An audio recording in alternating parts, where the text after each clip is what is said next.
everyone, it's Pavlina from Pavlina's Kids Place. I'm here in Orlando at the Bob Carr with dancer, choreographer, here for the gala for Mexican Independence Concert, KATIA GARZA. How are you doing? Very good. Thank you so much for being here. It's such an honor. Yes, thank you. Thank you for having me and everything. This is so exciting. Like, I am in love with your trailer and because I've only seen the trailer so far, and I'm in love with the whole documentary and everything.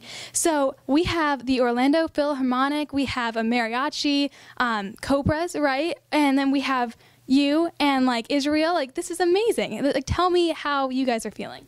We are very excited about this. This is a celebration of Independence Mexican Day that we do every year. Casa de Mexico is the one that actually always organizes this event. And I had the opportunity to dance other years with them, but it's been 4 years that I haven't been in these events, and so I'm very excited to come back here with my husband. Some of the Orlando ballet dancers are performing with me again, so it's exciting. And we are dancing with the Philharmonic, which is amazing. It's just such a different experience when you have live music, so I'm very, very happy. So starting in dance, did you ever have any struggles, and like what were those struggles and how did you overcome them? Well, it was difficult when I was a kid, yes. Like everybody has a difficult time I think in ballet, because it's a hard sport, if you want to say it. It's a hard art. I was told I was not going to be a professional ballet dancer, so in my school, which is it was a professional ballet school, it took me 8 years that I was told that I was not going to perform, and so I thought always that I was going to be a choreographer or a teacher or something. So I grew up thinking that I was not going to make it, and years later, I just, with a lot of work and I guess a lot of courage, I will say, I had the chance to come to United States, and I feel blessed that United States opened their arms for me and gave me the chance to become a professional ballet dancer. Yes, that's amazing. And like, I could not imagine, like, was it your teacher that told you like you'll never be a professional dancer, or like, how was that? Well, in my school, they do a lot of auditions to get in, because it's a school from the government. So you are blessed if you get in. So they do a lot of tests, from psychological tests to coordinate, if you're coordinated or not, the way that your bones are made, if you are going to grow up, if your parents are short, if they are tall, if they have the body type. And so from the moment I did my audition, it was they were not very convinced. And so obviously years pass, and I guess everybody, you do your test every year, your exams, and it was like a whole 8 years of like ups and downs. But I graduated in '95, and it was good. After that, I become a professional ballet dancers. Amazing. Now, a lot of girls, I know even when I used to do dance, here at Orlando Ballet, a lot of girls always had a bunch of body issues and everything. So is that like one thing that you'd want to change, like in dance, I guess, is like that image of body issues? Well, I think that when I was young, nutrition was not something that people talk about. Yeah. So right now, I think like the kids and everybody has like more knowledge of what is a good meal and what is not a good meal.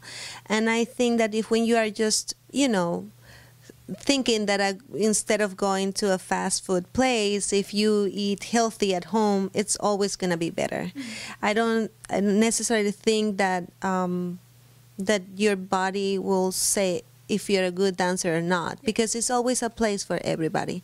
But I will say that it's a healthy body will make, let's say, a longer career. And so when you eat healthy, I believe that it's going to give you more years in your career than a person that is eating fast food or like chips or, Exactly. Yeah, that makes sense. So you were a part of this competition. Like, it's a worldwide competition. You were like the top 8, correct?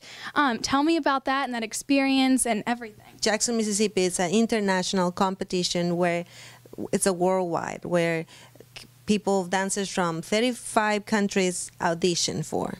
So in 2002, we were 420 that audition. We were accepted 116. And after I passed my first round, which it was like unbelievable for me.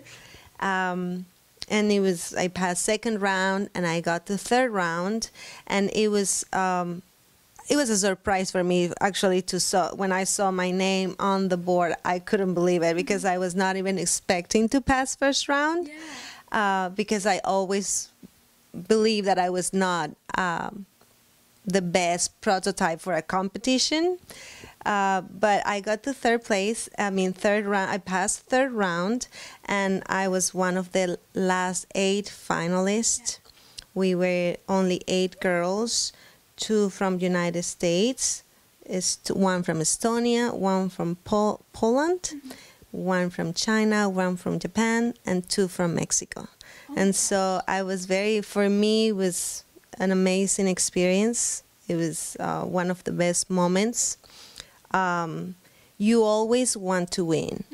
A dancer or a student always will love to have a medal. But for me, just to pass first round, it was actually an accomplishment because, first of all, I didn't know how big the competition was. And when I went there and I saw all these amazing dancers and you seen them all in one studio, you feel very small, very small. And so I was very excited to actually, for me, just to get there, it was like a winning. For me, it was the best thing, because for a student, maybe it's important to get a medal, but for me to accomplish that was amazing. Yeah, and definitely. And like going back to when you had a teacher say like, oh, you'll never be a professional, ballet dancer, I'd be like, in your face. So you know what I mean? Like that's amazing. So choreographing, do you ever have like something that happens in your life and then, oh my gosh, I want to, choreograph a dance to this? Like, do you ever have that kind of moment, or how do you come up with choreographing a dance? Well, I believe that choreography, it's another way to express. Some dancers express themselves dancing, and some others, when they don't have the chance to dance, but they can choreograph and express themselves. So I believe that a choreography, has to have some kind of feeling. And when you can make the audience feel, just like in music or opera or in any other way, when the audience feel with your choreography, then you are changing the world just a little bit, When like you're happy, like do you have like a happy dance or like that kind of thing? I really like to dance pop music or normal. I love to dance, at home when I feel like it, I just dance. It's like a thing. It's like a thing. You are a dancer. You have to move your body in a different way. So, yes, I have a happy dance, and we have sad dance too. So we always it's a way to express, and I think I do that. Like when you dance by yourself at home, I do it. The whole like hairbrush thing, is that one of those? Yes. Awesome. Very cool. Well, thank you so much for talking to me. Thank you so much, Paul. So nice to see you again.